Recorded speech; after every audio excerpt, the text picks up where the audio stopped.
Samantala, inalala ng mga residente ng Provident Village sa Marikina ang madilim na karanasan sa pananalasa ng Bagyong Ondoy noong 2009 kasabay ng ika-16 na anibersaryo ng pagtama ng bagyo.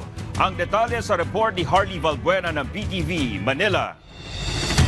Hinding-hindi malilimutan ni Augusto Faundo ang madilim na karanasan sa Provident Village sa Marikina City nang manalasa ang Bagyong Ondoy noong 2009. Hanggang bubong po yung tubig dito.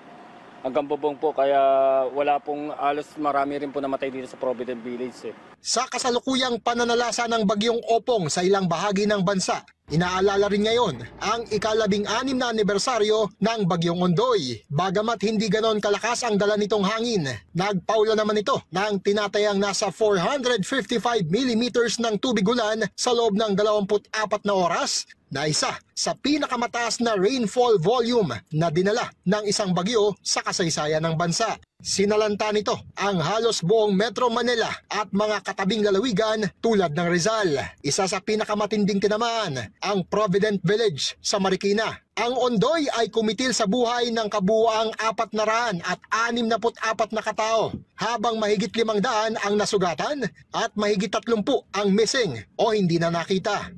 Umabot naman sa 11 billion pesos ang iniwan nitong pinsala sa agrikultura at infrastruktura.